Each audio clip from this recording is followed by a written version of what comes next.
And welcome to the Aspire Higher podcast. Your host, Dave Glazer. We provide personal trainers with simple solutions to build a business, master online training, and eventually open their own studio. Our goal is to share business systems, marketing tools, customer service strategies to help you build a business quickly so that it can be sustained long term. Welcome back, guys, to the Aspire Higher podcast. I'm here with a very good friend and very inspirational person, Ms. Lindsey Rainwater. Hello, how are you? I'm good. Good. I'm fantastic. Thank you so very much for taking the time out of your very busy schedule, Miss International. Oh goodness. Right? Yeah. Everything I'm doing, I've chosen to do, and there's a lot. Yeah. Mm-hmm. I totally admire your story and your mission and your vision. I know it, but why don't you share a little bit about how you got into what you're passionate about, and then also you have a couple of things going. Mm-hmm. So let's talk about who you are and how and why you got into what you do. Yeah, absolutely. So I think the story really starts in my youth and my upbringing. So I was a child athlete. I spent all day, every day, from ages 6 through 13, figure skating. Mm-hmm. And so I had this construct as a child where I would lay my clothes out before I go to bed and pack my lunch for the rink, and I knew I had to be on the ice at 6 a.m., and I had a style lesson, and then I had ballet, and then I had aerobics, and then I had weight training, and then I had lunch, and then I had tutoring. So I had this grid that I lived on for a number of years when a lot of kids are in this stage of adolescence, but there was something inside of that experience for me that really it paved a way for a lot of how my life looks today, both from a place of athleticism and what I'm naturally just passionate and drawn towards, but also from a place of discipline. And I think a lot of the attributes that allow me to be an entrepreneur came from that skill set, tenacity, and then also knowing when to quit. Because I stopped figure skating when I did. And I think that happens a lot in business. We have to quit in circumstances and situations, and knowing when to do that is also a very important part of pivoting in business. So that was where my foundation really came in. And then fast forward, working in health clubs in high school and YMCAs and getting a degree in business, but focusing on hospitality because I knew I wanted to be helping people. And then working in the fitness industry from the vendor side, so selling education and distributing products like Les Mills and Peak Pilates and coming to the market in that way.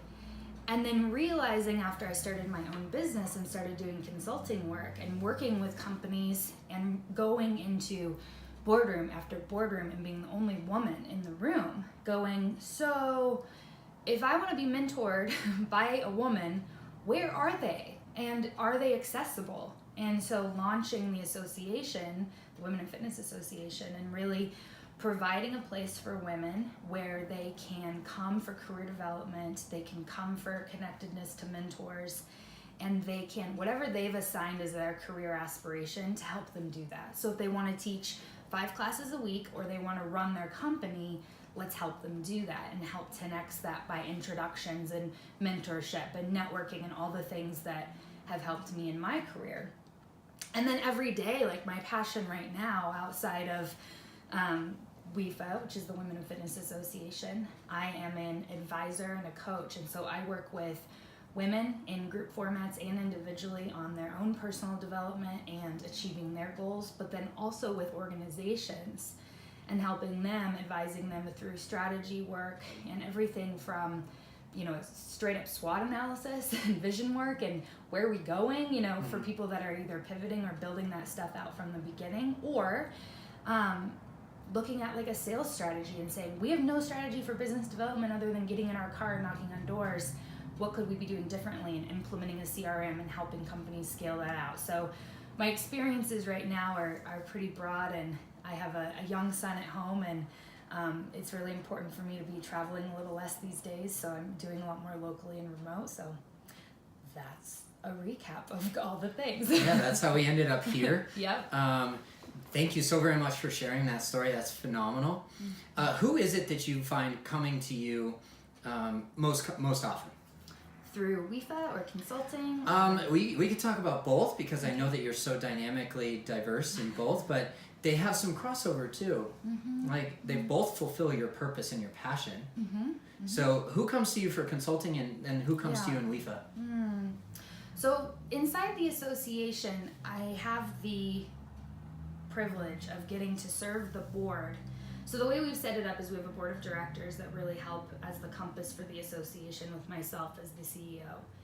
And so I get to engage and lead that group, which is one dynamic group, right? And then we have the members, and then we have the sponsors, and then we have the events we're involved in. And so what I'm noticing recently, I actually just got off 2 calls with our future ambassadors. So we have an ambassador program that we're launching this spring. And I would say the biggest consistency that I'm seeing with the women that are attracted to the association is they want to be helping other women. Okay. They have reached a place either in their career or they're even early in their career, and they know they have something to give to other women, and they want a place to do that and express that. So I would say that's like a pretty consistent theme, which is really exciting to see, because that's always been the case, women championing other women. That's not always been the climate. So it's cool to see that. Sure, of course. Yeah. It totally resonates with me. A lot of our clients here in the studio are women, and that oftentimes they're business owners. But that's specifically for the Fitness Association. Yeah, exactly. I would say in my consulting and coaching work, a lot of the women that I end up working with are women that are doing incredible things. So sometimes they're business owners, sometimes they're managers or people that work inside of businesses at a high level, and they need to surround themselves with other individuals doing things so that they can constantly up-level their own game, their own perspective. And so they're seeking that. So I end up working with a lot of women like that in my coaching work. And then in the consulting work, the companies that I end up working with are the people that are committed to a unique solution that hasn't been either used yet, or they're committed to not being status quo. Like they're ready to do something different. They're actually ready to put in the work. And I give a nice little pep talk at the beginning about discipline and, if you're not willing to do the work, this isn't going to work for us. For sure. Like I'm gone if this For isn't sure. going to work. And I've done that, and that's been hard. Like I've said no to clients because it was more about checking a box on a strategic plan instead of actually putting in the work. It's like, do you want to actually change, or do you want to talk about change? I can completely relate to that, because I've been both. I want to change, I need to check off the box, and then eventually I'm like either forced to change because of cash flow, desperation, discomfort, right? Maybe I'm just not that happy with the way that my career is going right now. Yep. How do I change it? Right. And that's when I reach out to a mentor or reach out to somebody influential. Yeah. Who are those people that are influential to you then and to you now? Who were the people then? And then who were the, say like growing up, 6 to 13, you were an ice skater. Yeah. You had influences then, and then maybe through your college job or college career, and then who are they now? Yeah. Well, when I was skating, it was my coaches. So I had a performance coach that helped me with the technical side. So we were jumps, spins, footwork. And she was like, I'm envisioning her right now. Her name was Cindy, and it was the 90s. So she had like, the hair. And like anyway, I'm just envisioning her in my head. It's so funny. The 90s were weird when it came to fashion. For us all. That's for right. me as a child. So anyway, so Cindy was cool because of her belief in me and how she challenged my disbelief when I was ready to quit. So whether we're working with a personal trainer or a coach like that, they're in our lives to help us see our breaking point and then push us right past that. And she did that every day. Huge. And when I look at who I am today, I see a lot of characteristic. There's a through line. Like I can see Cindy in a lot of my behaviors today in a positive way. I'm like, oh, okay. Not letting others quit. Yeah. And then also just seeing what's possible in people and challenging them to meet that instead of doing what's easy. I really have the blessing and the curse of like seeing someone and seeing their full potential before they're even doing it. And it's like I have to choose to, you know, not try to help do it for them, but say, here's some options. What do you think? And then my style coach, Christina, so ballet and the fluid stylistic side. And that was the counterbalance to Cindy. And I look at like my life and how that translated. It was like the yin with the yang, do the yoga one day a week, don't always lift. Like it's, you know, that kind of a balance. And I see the through line there too. In college and early in my career, I had, at school, I had a couple of really great advisors that were wonderful and sat me down and had some incredible words of wisdom. I had an executive director at the YMCA that was so meaningful. I'll never forget, we were doing my review. He's like, you're doing awesome.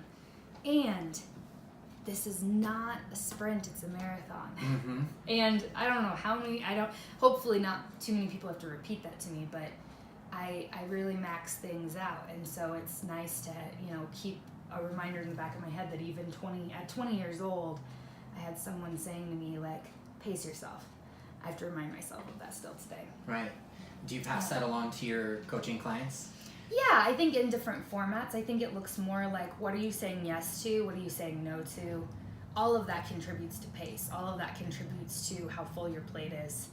And whenever I'm feeling bogged down, I ask myself, like, what have I said yes to that's landed me with my current schedule? And does there need to be a no somewhere in here to change something? And I've done that a lot, like gone through and said, no, this has to go, or this has to wait a couple of weeks, or whatever it is to make it work. I can totally relate to that because I got a lot of plates spinning. Mm-hmm. You know, as a business owner, we wear CEO, CFO, CTO, head janitor, Yep. Head trainer, Mm-hmm. and then we also have our passion projects on the side too. Mm-hmm. So Mm-hmm. realizing that saying no Mm-hmm. allows for another bigger yes. Yep. Yep. And I had to recently do that and say no to taking on any more business coaching clients so that Fit Life Champions could actually thrive and move into 2019 with a head of steam and a truer purpose, more strong than anything ever before. That's really cool. So we've gone through YMCA. Now, are you becoming the influencer, or do you still have influencers in your life? Yes. I think there's always, there's always an influencer, at least for me there is. So in the middle of my career, not middle of my career, but I'm thinking mid-20s, I had some direct bosses that were really amazing. I had one gentleman in particular that helped me get blogging. He helped me get a website. That was like 2010 and 11 when that first started to become a thing. That was extremely meaningful. He also helped me discover that I really did want to be in business for myself and what I was capable of inside of that. And then here recently, in the last 3 to 5 years, I've been fortunate enough to find some really incredible women that either run large businesses, run club chains, that are doing things that ultimately, they've grown businesses to the size of what I hope to grow things to. They're in their 50s or 60s and they're 20, 30 years, ahead of me, and they've grown children. And then I have a couple of women in my life that are 10 years older than me. And so that's that, their kids are in middle school, whereas I have a 1.5-year-old. And so it's that nice, what I'm finding right now is having women that I can mentor and having women that can mentor me in the near future, foreseeable future, and long term. Has been incredibly valuable, and being able to provide that for other people. That's awesome. You can almost see yourself in the future, can't you, when you do that? I can, or I can imagine not knowing what's going to happen between now and then, but being able to at least close my eyes and put myself in their shoes and imagine what I might be like in that time, Yeah, if our dreams aren't big enough, or if they don't scare us, then they're not big enough. That's right. Right? Right? That's exactly right. So is there one moment that was completely transformative for you? Or was it a long, slow process, like that marathon that you actually implemented in your life that got you to where you are now? I think there's a few pivotal moments. I mean, what I think is true is that when you when you create a plan, like you put a plan out there, and then you reverse engineer it, and you get into action, things happen in the action, is my experience. And so I think there's a lot of that. Like, there's a lot of not sexy day in and day out grinding happening. It just is what it is. And I think that is thanks to our, lovely personas on social media and such, that gets glossed over, I think, a little too much. It's getting better, but because people are like, this is bullshit. Right. Like, it's not real. Like, it's so inauthentic, This is what's actually happening. Like, I was talking to somebody earlier today, and I'm like, people don't realize, like, even when you're in a leadership role, like, when you're leading other people, you have to start your day and, like, fuel your own tank so you're available for other people. Amen. I'm like, the first hour of my day is, like, journaling, reading, inspirational content, sharing with my husband inspirational things, like, pumping myself up for the day, like, priming myself, my exercise, my meditation, like, and it's not like I actually have time to do any of those things. I just wake up earlier. Like, you make time for it. Yeah, you wake up at 5 a.m. and then you feed your baby and then you, like, do your things to make sure you're on. Because otherwise I get on that first phone call of the day and I'm not available for that person because I haven't filled my tank yet. But, like, that's the stuff that somewhere along the line you have to either teach yourself or be told that that's part of it, And I think if you just like wake up and do your makeup in your car on your way to work and sit at your desk all day and that's your gig, that's great, but that's not the life I signed up for. I know that. So inside of the life I signed up for and I live, there is struggle and a lot of upside too, a lot of fun stuff. But so the big points for me, a big one was filing for my first EIN and getting my first business, and sitting down at Chase and opening my first bank account. That was a business bank account, right? Yep. And then that first time that I was like, oh, okay, I'm on contract work now. So, like, that's going to bill out on a delay. So I've got to, like, save up. Like, there's no paycheck anymore. No. Like, there's no, like, okay, got it. Like, that next step. So those big leaps, like, okay, how do I do that? Okay, I should get QuickBooks or something. Like, literally the self-taught moments where you're, like, going into business for yourself. Those are all, to me, like, pivotal moments in my career. Big things where you're, like, given the opportunity to collaborate with someone or walk the other way. Like, those are big choices in your career. At least they have been for me. Choosing to launch an association when I was 7 months pregnant. That was batshit crazy, but I did it. Like, it was, and I did it and it wasn't hard, which meant it was supposed to happen, right? Those are all big points. Right. Yeah, you say that there's a grind and it's a struggle. People come out as, like, an overnight success. But what we don't see is the 5 years that it took them to get there. Right, yeah. And before we jumped on recording, we were talking about tipping point. And where was the tipping point in WIFA? I think we're still seeing it, personally. I think, so right now we have about 300 global members. We're about to launch the Global Ambassador Program. We have our first global event happening in December. Where? It's happening in Orlando, but the event company we're teamed up with is a global event. So they have an event in Germany, an event in China, Mexico, and then this is their U.S. show. So it's going to be a nice first introduction because it's, near to home. Good-ish. Orlando's kind of close. It's accessible. It's accessible by airplane quickly. I think that the tipping point, a couple of things happened. I think I had hoped that at our first event, WIFA was going to attract like 20 people. I had no idea what was going to happen. I really didn't. And when it launched, and within like 90 days, we almost had 100 members. I was like, oh, cool. Like, that's interesting. And all people were doing was just sharing on Facebook. Nothing had even gone viral. It was just the right people were interested, and they had large enough followings that it was building and there was momentum. And then I would say another big tipping point is when ACE, the American Council on Exercise, decided to partner with us.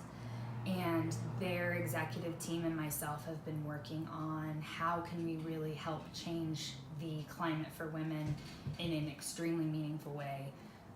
That's an exciting partnership as well. So I think there's been some like mini tipping points, and I believe that in 2019, the We've been a global association since day 2. Our second member was from Australia.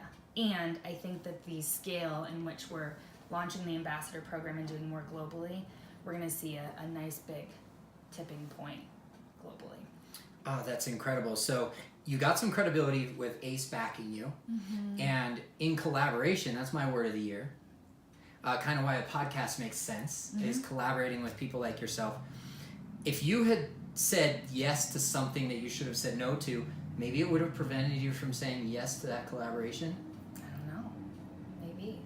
There are a lot of things that come to us as business owners, come to us on our plates that we need to make a decision on. How do you process, how do you make a decision that can either sink the ship or allow it to full steam ahead? This is such a cool decision because, okay, so in 2011, I made a choice to go through a coaching program with the Hendricks Institute. And their whole thing is about body intelligence. So I've been a fitness person and physically active since a young age. And there has always been this mindset that like my brain makes the decisions and my body comes along for the ride. Like that's how a lot of life goes, or at least in business, it's like we're all proper and thinking and we're not moving and we're sitting in chairs. Anyway, I went through this incredible program and the whole thing was deeply rooted in body intelligence and like how do you listen to every single cell in your body to make decisions and to really be a compass instead of just letting your head body be the decision maker. Okay. So I've gotten access to this incredible body intelligence resource kit, and that's actually the C3 program, the coaching program that I offer. That's the methodology it's rooted in. So it's all about like learning from your own innate body wisdom and that being a compass. So I know for me, when it comes to big decision points, like there's logic, there's the thought process of what's possible inside of what I know, there's opinions of others, and then there's what's my gut telling me, and most importantly, like, does my body tingle or does it sweat? Like, am I panicked? Am I nervous? Am I scared? Am I sad? Do I feel my shoulders tighten? Do I feel my stomach get queasy? Like, what are the body signals when I really try on that idea? What are they? And that's my biggest compass. So when it comes to making the biggest decisions, and I've made some doozies, like in the last year, I've had some really big decision points that have felt crippling, and I've relied on that skill set. And especially for me, being on the other side of having a child now, there's this like fierce component to it that I can feel on a totally different level, where it's like from my toenails through my pelvis through my ears, like it's like I'm fully, in touch with my whole body. Like, we've done stuff. And so there's this through line of like, no, I know. And it's clear as day for me. It doesn't mean it's not scary or it doesn't feel wrong based on outside opinion. And like my body's guiding me. Right. That's a big concept to have. And a very humbling experience too as a business owner, because knowing myself and knowing that I love control, and then just simply letting go of that control to I'm not a very intuitive person, I'm more of a sensory person, but allowing that intuition to be a guide, be that compass that you're talking about, that's a hard concept for me to grasp onto, but I think I should be getting better at it. With practice, it's a skill. And what has been the greatest result for yourself personally or professionally that you've seen because you lead teams, because you lead other people to their destination? How's that come back to you personally or professionally? Yeah. Big question. To me, it's most rewarding when you see someone else achieve something because of what you've taught them. Like, I'm thinking back to a consulting project I was on last summer, and I had a woman that was about 10 years younger than me, and so I had kind of armed her with a skill set, but she brought a ton of talent to the table. So we had this collaboration going, and we created this incredibly beautiful thing together over the course of about 3 months, and then launched it into this company, and then it did really well. And watching her do her thing and giving her feedback and watching how she modified things and just watching her rise to that occasion was so fulfilling. And to me, that's like really the true indicator of like if you're into leadership or you're not. It's like, do you get excited about other people winning, or do you get excited? Is that how you feel like you won? Like I feel like I win when other people win, right? And so it's when there's a woman that works with me right now, and like every single time she creates a great Instagram graphic, or every time she like nails a meeting agenda, I'm like, yes, because she's doing it. You know what I mean? It's Right. so cool to see people rise to their potential. And so I think, you know, in my work, I think that's why I'm a consultant and a coach, because I want to facilitate experiences for people like that, and then like let them go do their own work and watch it unfold and feel really excited about watching people's lives change, you know? I totally understand that. You said the word leadership multiple times in there. Did I? Yeah, but that's all right, because I just picked up another John Maxwell book. Mm-hmm. Are you familiar? Mm-hmm. You love? Yeah. Yeah. Yeah. I've loved John Maxwell for years. 5 Levels of Leadership was really integral in moving me forward. And I just got past this part in the 21 irrefutable laws of leadership, that none of us are born leaders, that it's a learned skill. Where would you direct people to become better leaders? Well, I think that the first step in becoming a great leader is to know yourself so well that you're not reliant on other people to feel good. I think one of the reasons that I'm able to champion and be proud and excited for other people's success is because I haven't attached my own self-worth to what their outcomes are. And so for me, it wasn't until I started down the path of my own self-discovery, and I don't like the word self-improvement because I don't think any of us are broken. We're just discovering ourselves a little more and more every day. I think the more intimately interested I am in myself, and not in a selfish way, but in like a self-sustaining way. So that you can be a better person for the people that you work with. Correct. It goes back to like my morning routine. Like if I'm out there trying to vampire, you know, off everybody else, and that's how I'm getting through the day, I'm gonna just use people up. I'm not gonna bring anything to them. So if you truly want to be in leadership and you want to actually support people's growth and development, help them achieve their goals, then be crystal clear on what it is that you're up to, so you don't manipulate and use people, so that you're actually sustaining yourself, and then the other people around you get the byproduct of what you're trying to do for yours. You know what I'm saying? I totally understand what you're saying. And so I think I think the part that maybe he was referring to of not being born with is like, it's a lifelong discovery to learn about ourselves, right? Like every phase of our life presents new learnings. It's constant, it never stops, it's life. And so I think if you're in a deep pursuit of discovering what each of those are, then your leadership unfolds as you do that. I think everyone is a leader in some capacity or another. Everyone that chooses to have a child becomes the leader of that child. So if you're a parent, you're a leader. If you work inside a company, there's probably, even at the lowest rung of the company, there's probably someone you're leading. If you receive the UPS order because you're the person sitting at the front desk, you're leading the UPS person as a representative of your company. Like you're always in leadership and practicing that. But it all starts with you, like all of it. Sure. You know? Sure. Self-discovery, self-awareness is not an easy path. There's some shit down there. Oh yeah. Yeah. Yeah. And it's a hard road. It's been a hard road for me, but it's been the most rewarding thing that I can ever attribute to. I love that you said detaching yourself from the success or failure. Because as a business owner, we need to learn that skill. It's not easy. It's the hardest thing that I do as a father, as a leader in my family, and as a breadwinner, and also as a business owner. So I need to seek out outside eyes or outside ears and seek counsel from other people who are not emotionally invested in my projects like I am. Do you agree? Oh yeah, totally. Yeah. So it sounds like you've been doing that work for a while. How did you start? Oh gosh, let's see. How did I start?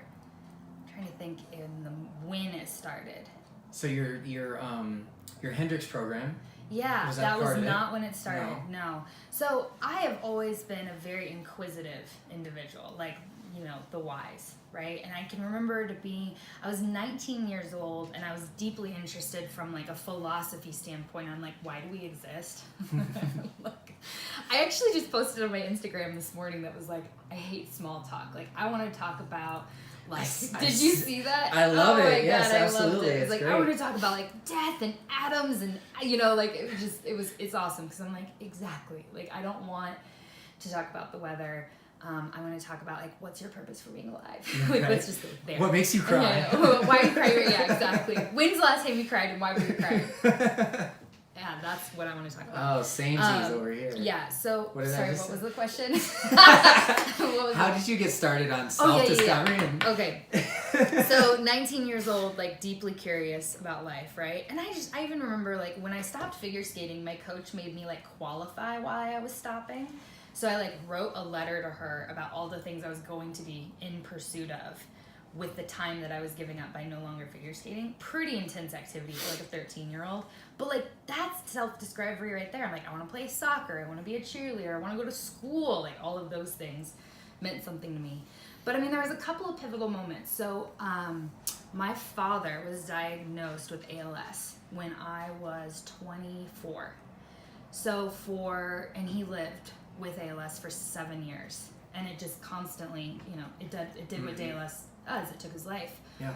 But for me to be able to get through that, I sought a lot of therapy and guidance, and really, I made a point to not let that eat me alive. And so that was huge. Before that, in my even earlier 20s, I remember like there was some stuff that came up in high school for me, like trauma related. So I was getting therapy then. And it wasn't from a place of feeling broken. It was more from a place of curiosity and really wanting to overcome the things that had happened instead of make them reasons why I wasn't doing something. So that's kind of where it started for me. And from there, it's really just been this intimate pursuit of like, what else? And now it feels like, I mean, I'm constantly reading, I'm constantly seeing what else is out there in that world, as far as, because it's what I also facilitate for people. So it's really important for me to keep pursuing what's out there. But a lot of it right now is practicing what I've learned over the last, I guess about 15 years. Yeah. Of course. Wow, that's phenomenal. And you sought out somebody to speak to. Mm-hmm. And that reminds me of something I say all the time. We cannot do this alone. Mm-mm. This journey that we're on to fulfill our life's goal, our purpose, our true passion, and our mission for why we're here. Mm-hmm. Like you said, at 19, you're like, why are we here? Yeah. Well, of course, it's different for everybody. My purpose and passion is different than your purpose and passion, but we cannot do this alone. Mm-mm. Which is where a mentor comes in, which is where getting a coach comes in, and reaching out to a community of people that actually want to see you win and have your best interests in mind and are lifting you up instead of trying to squash you. For sure. Does that sum it up? Yeah, basically. Yeah, that was good. So you mentioned Instagram. Where is it that people can find you? If they want to get in touch with you, what's the best way? Ooh, there's quite a few routes. Okay, so my handle on almost everything is Lindsey Rain H2O. So just think Lindsey Rainwater. But abbreviate, H2O. yeah. And it's Love an it. O, not a zero. Uh-huh. So that's on Instagram, Twitter, YouTube, Facebook. Mm-hmm. LinkedIn is just my full name spelled out. And that's E-Y, not A-Y. E-Y, not A-Y. Yeah. Rainwater, just like you would think. And then my website, lindseyrainh2o.com. And on the website, you can find out more about my consulting and advising and my coaching services. There's also a click out to WIFA. That website is womeninfitness.org. So womeninfitness.org. So I'll put those links in the show notes. Okay, cool. If there's one piece of advice that you would leave us with today, small or big, what would it be? I'm just going to say the first thing that popped in my head. It feels so lame, but I don't care. Be you. Smile at strangers. Smile at strangers. Why? I think that they're... I have a habit when I go to the grocery store or I'm checking out in line, making eye contact with the clerk or whoever, and just like silently in my brain sending them a positive vibe, right? And so I'm usually smiling when I'm doing that. It's a complete stranger. Uh-huh. And it's so much fun to know that you've left something better, even if you've not even exchanged a specific phrase or whatever. But just bring positivity into the world. Like, instead of being on your phone, make eye contact with somebody and send them love energetically. It's really not hard, and it makes you feel better too. Sure. So that fills you up and it doesn't drain you at all. Yeah, I think so. I mean, I've been doing it for a long time. Awesome. Yeah. Well, thank you so very much for your time. I know you're super busy. Yeah. Just changing the world one fitness business at a time. Thank you. So thanks again for coming down to the Aspire Higher podcast. And if Lindsey's message resonates with you today, please don't hesitate to reach out to her. LindseyRainH2O.com or WIFA. If WIFA really resonates with you too, because it does for me. Yeah. Please connect with Lindsey on that topic, because she's got a big mission and vision and purpose, just like you do.